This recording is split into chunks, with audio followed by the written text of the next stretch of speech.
एक मिनट सुन लीजिए। आप ये कार्यक्रम आयोजित कराए हैं, आप अपने हिसाब से गेस्ट बुलाए हैं, मैं आपका ऑडियंस हूं कि गेस्ट हूं? अभी इसलिए मैं तब सवाल नहीं किया सवाल था। का जवाब सवाल आपने करा। मराठी में वो क्या बोले आपको समझ में सवाल का जवाब सुनना देंगे चाहे, आप। चलो कोई बात नहीं। अरे पहले आप तो ऑडियंस नहीं है, आप पत्रकार हैं, आप प्लांटेड क्वेश्चन पूछ रहे हैं। क्यों ये सब टीआरपी का खेला खेलते हैं? ये तरीका नहीं है। कोई बात नहीं, नहीं ये तरीका आपकी नहीं बात है। भी सही है। अपन पुढचा प्रश्न घेऊया। ये बिल्कुल गलत तरीका है। और भी कुछ सवाल। ये सुनिए, मेरी बात सुनिए। आपने हमको इस कार्यक्रम में बोला कि 7:30 बजे से हमारा प्रोग्राम शुरू होगा जी, और जब हम यहाँ 7:30 बजे पहुंच गए तो यहाँ कोई और गेस्ट बात कर रहे थे। जी सही। तो मैं आपका ऑडियंस हूं कि मैं आपका गेस्ट हूं? आप जो ये खेल खेलते हैं, इस खेल को हम समझते हैं। जेएनयू के बगल में ही IIMC है, Indian institute of mass communication, जहां से आपके जो मैनेजिंग एडिटर साहब हैं वो पढ़ के आए हैं। तो मीडिया का ये खेल हमारे साथ मत खेलिए। सुनिए, आपको अगर सवाल पूछना है तो आप सीधा सवाल पूछिए। इस तरीके का जो है आप गलत तरीके से क्वेश्चन प्लांट करके पूरे बहस को गुमराह मत कीजिए।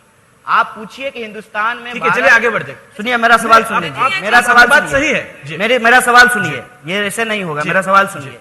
आप सवाल ये पूछिए कि भारत में कहीं भी किसी भी नागरिक की पिटाई होती है तो इस पे आपका क्या कहना है? ये सवाल हो सकता है। किसी भी शहर में किसी भी भारतीय का पिटाई होता है, ये गलत है। आपको हिंदुस्तान नहीं दिखाई देता है? कश्मीर से कन्याकुमारी तक लेकर भारत नहीं दिखाई देता है? क्यों हिंदुस्तान को आप इतने टुकड़ों में विभाजित करना चाहते हैं?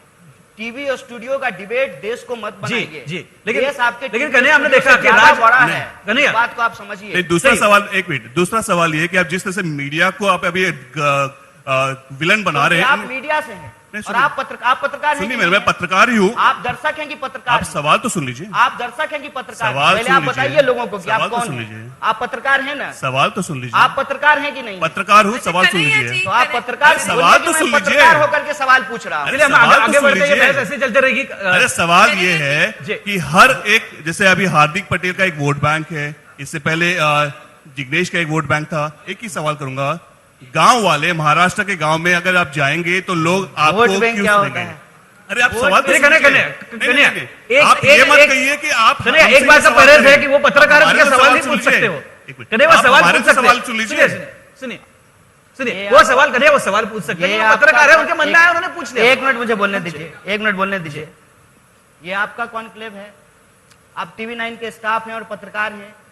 आप ये कॉन्क्लेव अगर अपने लिए कराना चाहते हैं तो आपके स्टूडियो में हम आ जाते हैं। आपसे एक सवाल किया जा रहा है जिसका जवाब आप दे नहीं पा रहे। मैं एक सिंपल सा सवाल कर रहा हूँ। सवाल पूछिए, मैं हर सवाल का जवाब दूंगा। सवाल ये है, लेकिन सवाल पूछने के नाम पे आप बहस को गुमराह मत कीजिए। आप सवाल पूछिए, कौन सा सवाल पूछिए? लोगों को जानना चाहिए कि ईवीएम को जिन देशों ने बनाया वो अपने यहाँ ईवीएम का प्रयोग बंद कर दिए। तो मोदी जी के लिए थोड़ी ईवीएम बना था जी। तो इसका मतलब यह है कि ईवीएम पे सवाल जो है वो एक महत्वपूर्ण सवाल है। और मैं ये नहीं समझता हूं कि कोई एक पार्टी चुनाव जीत जाती है तो सारे के सारे सवाल हल हो जाते हैं। आज भी वो सवाल इस देश में कायम हैं। चाहे राफेल का सवाल हो, किसान आत्महत्या का सवाल हो, नौजवानों की नौकरी का सवाल हो, नोटबंदी और जीएसटी का सवाल हो, और इस देश में जिस तरीके से डेमोक्रेटिक इंस्टीट्यूशन को कमजोर करके लोगों की इतनी हिम्मत हो गई है कि दिन दहाड़े संविधान की कॉपी जला रहे हैं, ये मुद्दे आज भी कायम हैं। और इस मुद्दे पे जनता ही एक विकल्प तैयार। और ये सारे सवाल बात से इत्तेफाक नहीं रखता। आप आपके पास माइक है? मेरे माइक में मुझे कॉन्फिडेंस नहीं आ रहा है। अच्छा। ये सरकार, टीवी 9 में आपकी आवाज कभी दबाई नहीं जाएगी, मैं आपको वचन देता हूं। नहीं, ये सरकार की तरफ से है ना, आप समझते नहीं। फिर भी उनका हमारे ऊपर कोई असर नहीं होता सर। मैडम का बहुत बहुत स्वागत है। और मैडम जी ने कहा कि ईवीएम पे सवाल आप नहीं उठा सकते हैं क्योंकि ईवीएम में कोई गड़बड़ी नहीं हो सकती है। इतना कॉन्फिडेंस से कह रही हैं जैसे लग रहा है कि संघ के नागपुर कार्यालय में ईवीएम बना हो। बाहर से बन के आया है मैडम, और जिन देशों से बन के आया है उन देशों ने भी कहा है कि इसमें गड़बड़ी हो सकती है, इसलिए उन्होंने ईवीएम बंद कर दिया। तो लाया तो कांग्रेस ने था। दूसरी बात, हाँ आ रहे हैं, कांग्रेस पे आ रहे हैं। कांग्रेस जीत गई थी और बीजेपी हार गई थी। तो भाजपा के जो एक मंत्री हैं उन्होंने ईवीएम को क्रिटिसाइज करते हुए, सवाल पूछते हुए किताब लिखा था, आप शायद पढ़ी ही नहीं है। वो भाजपा के मंत्री हैं अभी। और तीसरा सवाल कि हार करके अगर कहते कि ईवीएम में गड़बड़ी है तब तो ये उड़ा देते हम लोगों को। मतलब सोशल मीडिया पे इतना खर्चा करते हैं झूठ छुपाने के लिए, हवा उड़ा देते हैं। जीतने के बाद मैं कह रहा हूं कि आम आदमी पार्टी की सरकार दिल्ली में है, जीत करके उसने ईवीएम पे सवाल उठाया है। लेफ्ट की सरकार केरला में है, जीत करके सवाल उठाया है। अभी कांग्रेस 3 राज्यों में चुनाव जीत करके सवाल उठाई है। देखिए, हम एक बात हम लोग समझते हैं, तो फिर कि ये बड़े मंथन का फायदे कोई के लिए उपयोग ही नहीं। हम जीत गए 2019, ईवीएम टैंपरिंग हो गया आपके मुताबिक। तो आप यही तो चाहते हैं कि इलेक्शन बंद हो जाए। आप बोल रहे हैं, आप यही चाहते हैं कि इलेक्शन बंद हो जाए। कोई मुद्दा है तो एक सवाल का जवाब देंगे, एक सवाल का जवाब देंगे। बोलिए। अमित मालवीय को चुनाव आयोग से पहले चुनाव का डेट कैसे पता चला, बस ये बता दीजिए। और इस बार 5 राज्यों के चुनाव में जो चुनाव आयोग है उसने अपना प्रेस कॉन्फ्रेंस मोदी जी की रैली के लिए क्यों कैंसिल किया? ये 2 सवाल का जवाब दे दीजिए।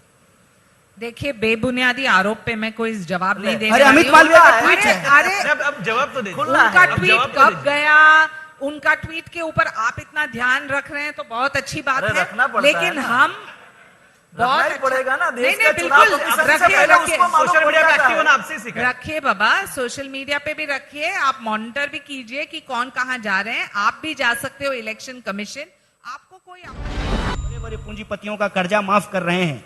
जहां आप 3 लाख करोड़ उड़ा रहे हैं, उस 3 लाख करोड़ में लाखों नौजवानों को अपना स्वरोजगार करने के लिए कैपिटल दिया जा सकता है, पूंजी दी जा सकती है।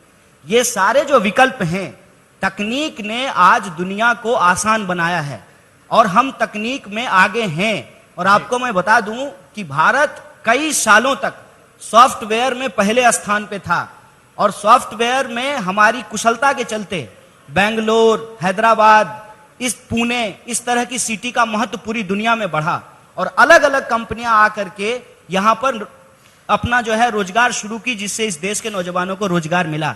ये सारे काम हैं जिस काम पे सरकार को ध्यान देना चाहिए, लेकिन सरकार क्या कर रही है? मोदी जी बाबा की तरह दुनिया का चक्कर लगा रहे हैं। कई बार आप कंफ्यूज हो जाएंगे कि सुषमा स्वराज विदेश मंत्री हैं कि माननीय नरेंद्र मोदी जी जो है विदेश मंत्री हैं, तो वास्को डी गामा की तरह चक्कर लगा रहे हैं। लेकिन इस देश के पूंजीपति जो हजारों करोड़ लेकर के भाग जा रहे हैं, उसके साथ फोटो खिंचा करके वो मुस्कुरा रहे हैं। किसान 12,000 किसान 1 साल में आत्महत्या किया है और उन किसानों की जो आत्महत्या हो रही है उसके बीमा के लिए सरकार ने जिसको ठेका दिया है, उस इंश्योरेंस कंपनी को 10,000 करोड़ का मुनाफा हुआ है। तो साफ साफ दिखता है कि एक तरफ लोगों की समस्या बढ़ रही है और दूसरी तरफ जो है किसी की शादी में जाकर के प्रधानमंत्री मुस्कुरा रहे हैं। देखिए, लड़ना जरूरी है, लड़ना जरूरी है। चुनाव लड़ना उस लड़ाई का एक हिस्सा है। हम चुनाव लड़ेंगे कि नहीं लड़ेंगे ये नहीं मालूम है, लेकिन संविधान विरोधी, जन विरोधी इस सरकार के खिलाफ लड़ रहे हैं और लड़ते रहेंगे, ये मैं आपको वादा करता हूं। लेकिन